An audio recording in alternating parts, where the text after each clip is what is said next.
नमस्कार, रात 10 बजे में स्वागत है आप सबका। मैं हूं पुनीत पाठक और सबसे बड़ी खबर और सबसे बड़े कोरोना विस्फोट की खबर जो छत्तीसगढ़ से मिली, इससे बुलेटिन की शुरुआत कर रहे हैं। छत्तीसगढ़ में अब तक का 24 घंटे का सर्वाधिक आंकड़ा मिला है कोरोना मरीजों का। 4,563 नए मरीज मिले हैं केवल 24 घंटे के भीतर और 24 घंटे में 39 मरीजों की मृत्यु हुई है। यह भी अपने आप में एक चौंकाने और डराने वाला आंकड़ा है।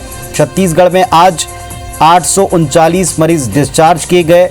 रायपुर से केसेस सबसे ज्यादा हैं, 1291 नए केस मिले हैं और दुर्ग दूसरे नंबर पर है, 1199 केस मिले हैं और छत्तीसगढ़ में एक्टिव मरीज बढ़कर 25,529 हो गए। छत्तीसगढ़ में अभी तक 3,49,187 संक्रमित हुए हैं। 4,170 मरीजों की मृत्यु कुल मिलाकर हुई। अभी तक कुल मिलाकर 3,19,488 मरीज कोरोना से जंग जीते हैं।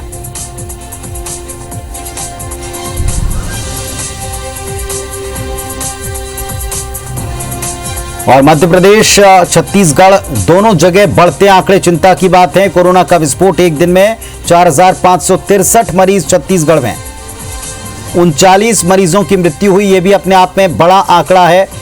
पूरे देश में मौत के मामले में, कोरोना संक्रमण से मौत के मामले में छत्तीसगढ़ की स्थिति चिंताजनक होती जा रही है।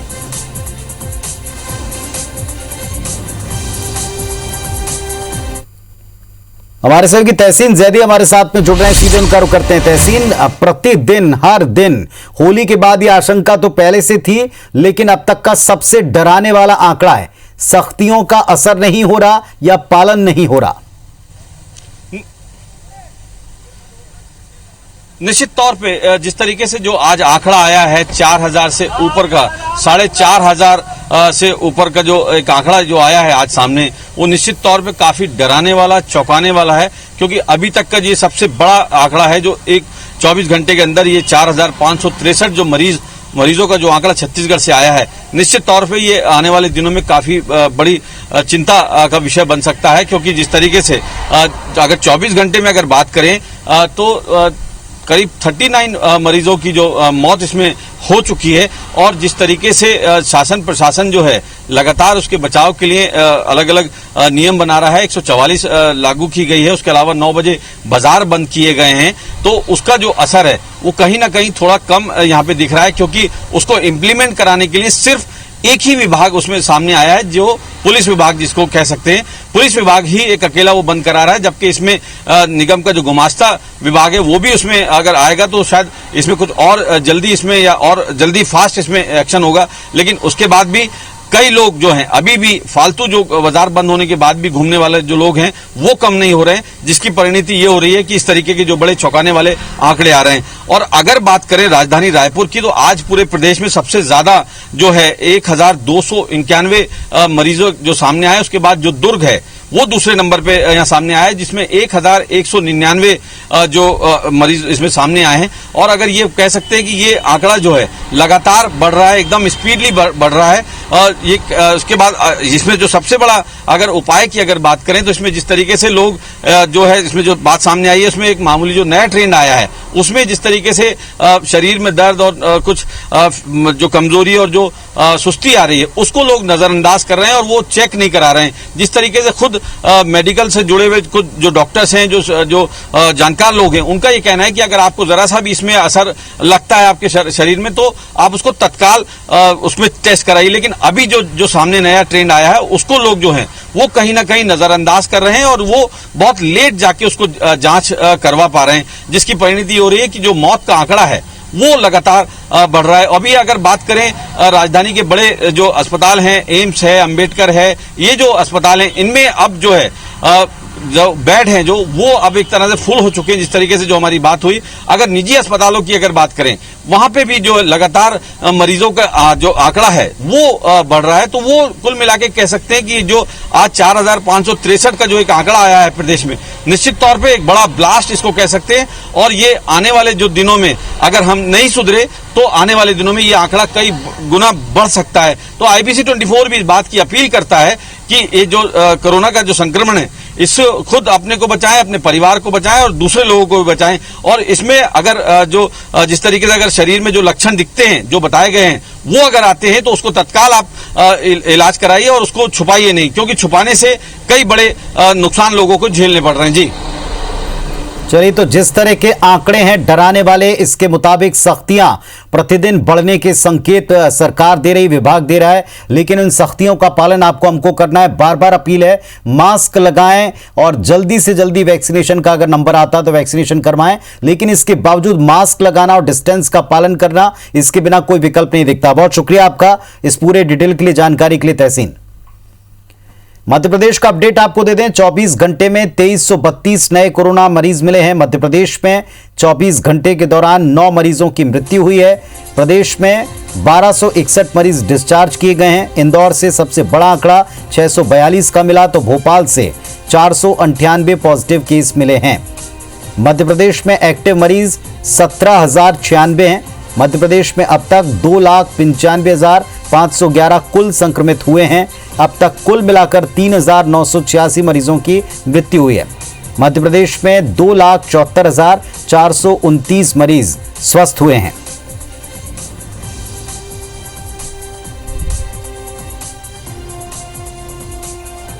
तो कोरोना मीटर पर स्थिति देखें, 2332 24 घंटे के दौरान नए मरीज 1261 ठीक हुए हैं, 9 की मृत्यु हुई है। एक दिन में 2332 नए मरीज मिले हैं। कई सख्तियां मध्य प्रदेश में बढ़ गई हैं।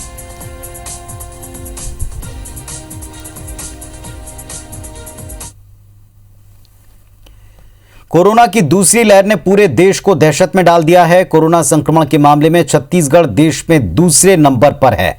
24 घंटे में मौत के मामले में छत्तीसगढ़ तीसरे पायदान पर है। पिछले 24 घंटे देखें, छत्तीसगढ़ में 39 लोगों की मौत हुई है। छत्तीसगढ़ में कोरोना के जो केसेस थे लगातार बढ़ते जा रहे हैं।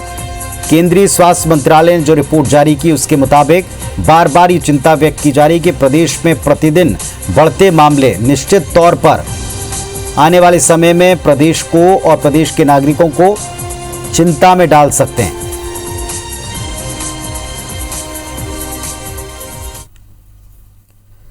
कल यानी कि 1 अप्रैल से कोरोना का टीकाकरण जो है, इसका दायरा बढ़ रहा है। अब 45 साल या उससे ज्यादा उम्र के किसी भी व्यक्ति को टीका लग सकता है। कोमॉर्बिड की शर्त हट रही है। इसके लिए अब उनको किसी तरह का मेडिकल प्रमाण पत्र नहीं दिखाना पड़ेगा। टीकाकरण केंद्र पर पहुंचकर केवल अपना फोटोयुक्त पहचान पत्र दिखाने से टीकाकरण हो जाएगा, लेकिन उम्र 45 साल या उससे अधिक होनी चाहिए। छत्तीसगढ़ के करीब 58,66,600 लोग इस दायरे में आएंगे। जिलों में जनसंख्या का करीब 20% हिस्सा 45 साल या उससे अधिक का है। अकेले रायपुर में संख्या 5,51,364 है। केंद्र सरकार के निर्देश के बाद स्वास्थ्य एवं परिवार कल्याण विभाग ने इसके लिए आदेश जारी कर दिया है। छत्तीसगढ़ में 1900 से 2000 केंद्रों पर टीकाकरण की व्यवस्था होगी। स्वास्थ्य मंत्री टीएस सिंहदेव के मुताबिक प्रतिदिन 2 लाख व्यक्तियों के टीकाकरण का टारगेट है। छत्तीसगढ़ में कोरोना टीकाकरण की शुरुआत 16 जनवरी से स्वास्थ्य कर्मियों के वैक्सीनेशन के साथ हुई थी। अगले महीने फ्रंटलाइन वर्कर को शामिल किया। मार्च में 60 साल और उससे ज्यादा के बुजुर्ग और 45 साल से ज्यादा कोमॉर्बिड यानी गंभीर तौर पर बीमार व्यक्तियों को टीका लगना शुरू हुआ।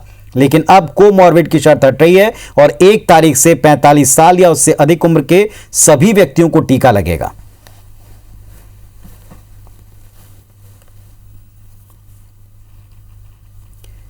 जिस विभाग में भर्ती प्रक्रिया चल रही है, उस विभाग के सबसे बड़े अधिकारी से ही नौकरी लगाने और रेगुलर नियुक्ति कराने के नाम पर जालसाज पैसे मांगने से नहीं कतरा रहे।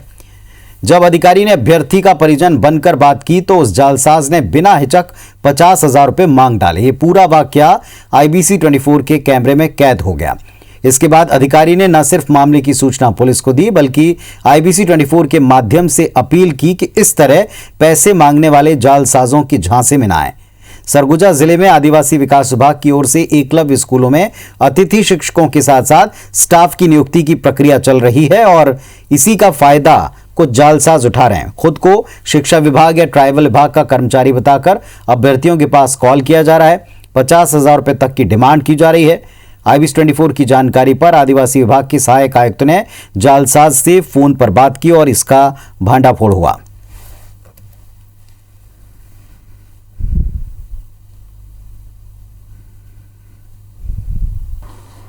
हेलो जी बोलिए। हाँ, मैं एकलव्य विद्यालय में एक वैकेंसी निकली थी, उसके संबंध में थोड़ा जानना चाह रहा था। आपका नंबर मिला था। जी बोलिए। कुछ करवा सकते हैं क्या? और आपका कौन बोल रहे हैं, किसका किनका करवाना है ये बताइए पहले एक आप। सारिका करके है। क्या सरिता? सारिका तो उनका तो बात हुई थी, वो प्रोसेस भी कर रहे हैं, तो अभी तक प्रोसेस नहीं किए हैं। अच्छा, प्रोसेस नहीं किए हैं। हाँ, अब मैं तो आप करिएगा तब ना आपका प्रोसेस होगी। अच्छा, तो कितना क्या करना है? 20,000 तो मैं बोला अभी करना होगा, बाकी 30 ज्वाइनिंग लेटर मिलने के बाद। कितना? 30 अभी? 20 और ज्वाइनिंग के बाद 30। वो क्या है ना, हमसे पैसा मांग रहा था, तो मैं हमारा भाई ही है ना, तो इसलिए तो जितना जल्द हो सके कर, क्योंकि टाइम ओवर हो रहा है। टाइम ओवर हो रहा है। कब तक आदेश मिलने की संभावना है, अगर पैसा दे देंगे तो? और आज अभी करते हैं तो आपको 1 घंटे के अंदर आपको मिल जाएगी, मेरी लिस्ट में नाम ऐड होने के बाद आपको मैसेज मिल जाएगी। अच्छा, तो श्योर है ना, करवा देंगे? बिल्कुल श्योर है, तब तो आपको कॉल की गई थी। ठीक। तो कितना टाइम लगा आपको प्रोसेस कंप्लीट करने में? मैं बता रहा हूँ भाई साहब को, जो पैसा हमसे जितना जल्द उसके कॉल करिए। ठीक है। ठीक है। ओके। सामने वाला जो है बेधड़क पैसे की मांग कर रहा है और सभी तरह की बातें बता रहा है, रेगुलर भी हो जाएगी और पैसे की व्यवस्था करें और जो है आपको हम आदेश दे देंगे, ऐसा बोल रहे हैं। इसका मतलब बहुत दलाल सक्रिय हैं। दमोह में होने जा रहे उपचुनाव को लेकर बीजेपी खासी उत्साहित है और पार्टी के नेता जीत के दावे करते नहीं थक रहे। जबलपुर से सांसद राकेश सिंह का यह कहना है कि दूसरे उपचुनाव की तरह मुख्यमंत्री शिवराज सिंह चौहान और प्रदेश अध्यक्ष वी डी शर्मा की अगुवाई में दमोह उपचुनाव में भी भारतीय जनता पार्टी भारी मतों से जीतने जा रही है, क्योंकि जनता को भरोसा है मुख्यमंत्री शिवराज सिंह चौहान के नेतृत्व पर ही और सुशासन पर भी। इसके साथ साथ ज्योतिरादित्य सिंधिया को स्टार प्रचारकों की सूची में 10वें नंबर पर रखने को लेकर कांग्रेस के आरोप पर उन्होंने कहा कि नंबर के खेल में कांग्रेस बुरी तरह पिछड़ चुकी है। कांग्रेस ने अगर जनता के विश्वास का नंबर देखा होता तो आज पार्टी की गत नहीं होती। कांग्रेस अंतर विरोध और अंतर कलह दोनों से ग्रसित है। भारतीय जनता पार्टी का एक एक कार्यकर्ता आत्मविश्वास से भरा हुआ है और बाकी के उपचुनाव की तरह दमोह में भी शिवराज जी के नेतृत्व में, पार्टी अध्यक्ष वी डी शर्मा जी के नेतृत्व में भारी मतों से भारतीय जनता पार्टी जीतने वाली है। मध्य प्रदेश के सबसे हाई प्रोफाइल हनी ट्रैप मामले में बुधवार को एसआईटी की तरफ से आरोपी मोनिका यादव के बयान हुए। युवती को विशेष सुरक्षा के साथ उज्जैन केंद्रीय जेल से भोपाल न्यायालय लाया गया। शाम को 6 बजे तक गवाही चली, लेकिन गवाही अधूरी रह गई। युवती के वकील यावर खान के मुताबिक युवती अपने पुराने बयानों पर अडिग है। युवती ने अपने बयानों में शारीरिक शोषण करने वाले सभी लोगों के नामों का खुलासा किया है। इस दौरान युवती के वकील यावर खान ने कोर्ट में आवेदन प्रस्तुत किया, जिसमें कहा कि उन 8 लोगों को भी आरोपी बनाया जाए जिन्होंने युवती की मानव तस्करी कर शारीरिक शोषण किया है। कोर्ट ने इन आवेदनों को सुरक्षित रख लिया है। गुरुवार को इस पर विचार किया जाएगा। गुरुवार सुबह 11 बजे भोपाल न्यायालय में फिर से इन्हें पेश किया जाएगा और तब तक के लिए उसे भोपाल सेंट्रल जेल में रखा गया है।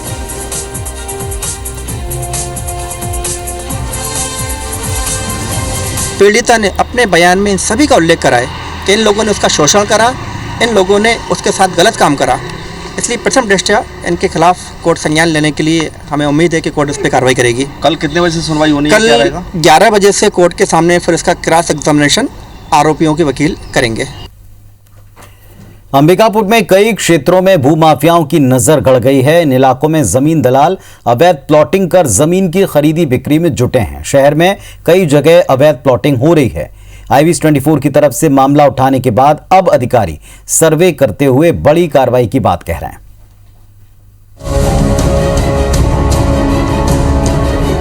अंबिकापुर का सरगवा इलाका, जहां 22 एकड़ जमीन अवैध प्लॉटिंग कर बेच दी गई।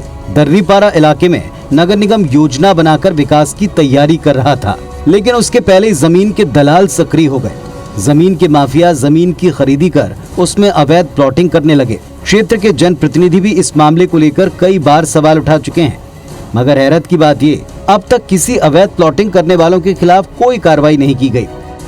बिना कॉलोनाइजर लाइसेंस लिए, बिना जमीन का डाइवर्सन कराए अवैध प्लॉटिंग करके भूमाफिया लंबे से शासन को राजस्व का चूना लगा रहे हैं। इस संबंध में कई बार हम लोगों ने नगर निगम की सामान्य सभा में भी ये मामला उठाया।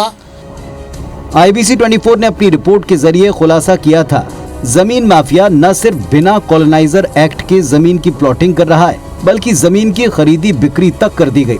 मामला सामने आने के बाद कलेक्टर ने इसे गंभीरता से लेते हुए जमीन मालिक के खिलाफ नोटिस जारी किया था, मगर अब कलेक्टर खुद मानते हैं कि सरगुजा में जमीन की अवैध प्लॉटिंग धड़ल्ले से हो रही है, जिसके लिए SDM समेत टाउन एंड कंट्री प्लानिंग विभाग के अधिकारी की ज्वाइंट टीम बनाकर जांच और कार्रवाई के निर्देश दिए हैं। बिना नियम प्रक्रिया का पालन करते हुए प्लॉटिंग किया जा रहा है और उसको बेचा जा रहा है, तो उसमें हम लोगों ने 2 जगह अभी जो काम चल रहे थे उसको स्टे कर दिया है। उस दंड आरोपित करने की कार्रवाई चल रही है और उसका विस्तार न हो उसको रोकने के लिए एक टीम का गठन कर दिया है। नगर के विकास की परिकल्पना जमीन माफिया के लिए एक बड़ा मौका बन गई। सरकार काम करे उसके पहले ही जमीन माफिया अपना खेल करने में जुटे हैं। शहर में अवैध प्लॉटिंग के कई मामलों के बावजूद कार्रवाई न होना प्रशासन की कार्यप्रणाली पर बड़ा सवाल उठाता है। अभिषेक सोनी, IBC 24, सरगुजा। रतलाम से एक बड़ी खबर है, ढाबे पर गोली चली है, ढाबे के कर्मचारी को गोली मार दी गई, घायल कर्मचारी का इलाज जारी है। सैलाना थाना इलाके का यह मामला है। CCTV फुटेज में ये पूरी घटना सामने आई। रतलाम से बड़ी खबर, ढाबे पर गोली चली, कर्मचारी को गोली मार दी गई, घायल कर्मचारी का इलाज चल रहा है। सैलाना थाना इलाके का यह मामला है।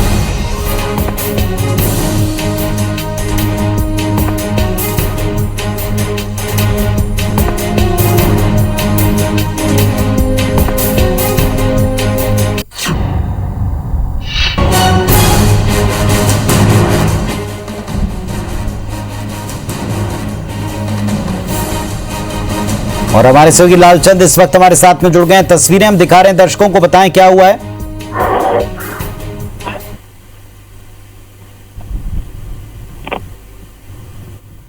जी लालचंद, अगर सुन पा रहे हैं मुझे तो बताएं क्या हुआ है वहां।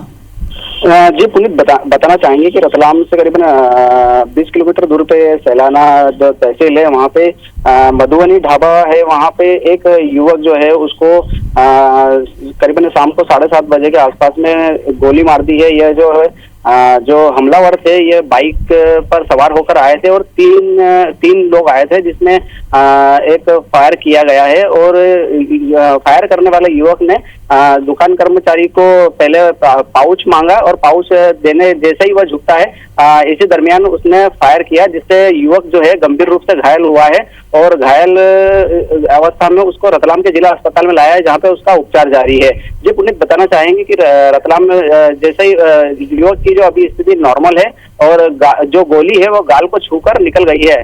जी पुनीत, शुक्रिया आपका इस जानकारी के लिए। तो जैसा हमारे सहयोगी बता रहे थे, ढाबे पर गोली चली और इसके बाद घायल कर्मचारी का भी इलाज किया जा रहा है। पूरी घटना CCTV में कैद हो गई। पुलिस अब इस पूरे मामले की जांच कर रही।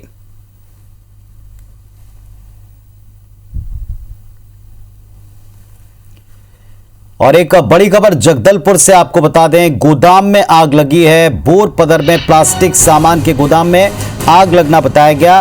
काबू पाने के लिए फायर ब्रिगेड पहुंच चुकी है। 5 गाड़ियां मौके पर मौजूद हैं। तो बड़ी खबर, लगातार आग लगने की घटनाएं बढ़ गई। गर्मी बढ़ने के साथ साथ जगदलपुर से बड़ी खबर, तस्वीरें देखें। गोदाम में आग लगी। बोरपदर में प्लास्टिक का सामान वाली गोदाम में आग लग गई है। काबू पाने का प्रयास हो रहा है। 5 गाड़ियां मौके पर हैं।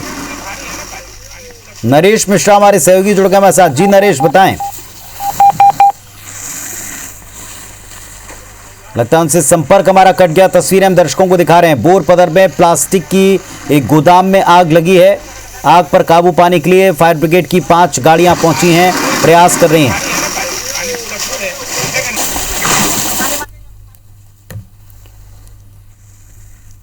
मध्य प्रदेश छत्तीसगढ़ में आज आग लगने की एक नहीं कई घटनाएं घटी। गर्मी शुरू होते ही छत्तीसगढ़ में आग का तांडव दिखा। ये तस्वीरें देखें। 4 डोंगरगढ़ के घुमका थाना क्षेत्र के देवरी गांव में खेत में अचानक आग लग गई। करीब 15 एकड़ में लगी गेहूं की खड़ी फसल जलकर खाक हो गई। लोगों ने पहले अपने स्तर पर आग पर काबू पाने की कोशिश की, लेकिन आग के विकराल रूप धर लेने के बाद फायर ब्रिगेड को सूचना दी गई। वहीं मनेन्द्रगढ़ नगर पालिका के वार्ड नंबर 20 से लगे मैदानी इलाके में आग लगी। ये करीब 20 एकड़ खाली जमीन में लग गई। इसमें काफी झाड़ियां थी। तेज हवा की वजह से आग फैलती चली गई। फायर ब्रिगेड, नगर पालिका और नगर सेना की टीम ने 2 घंटे की कड़ी मशक्कत के बाद इस पर काबू पाया। बलरामपुर के रामानुजगंज के पलटन घाट के जंगल में भीषण आग लगी। काफी नुकसान हुआ है। मवेशियों के मारे जाने की आशंका है। डीएफओ मौके पर पहुंचे, कड़ी मशक्कत की, इस आग पर काबू पा लिया गया। कवर्धा में देवसरा के सागौन प्लांटेशन में आग लग गई। आग बड़ी तेजी से फैली। वन विकास निगम के कर्मचारी मौके पर नहीं पहुंच पाए। 4 तस्वीरें आप देखें। गर्मी बढ़ने के साथ आगजनी की घटनाएं बढ़ती जा रही। तो इस बुलेटिन में फिलहाल इतना ही। एक बार फिर से IBC24 आपसे अपील करता है, जिस तेजी और जिस रफ्तार के साथ कोरोना फैल रहा है, टीकाकरण की रफ्तार बढ़ने के साथ साथ मुंह पर मास्क और एक दूसरे से फिजिकल दूरी बहुत जरूरी है। कृपया इसका पालन करें। नमस्कार।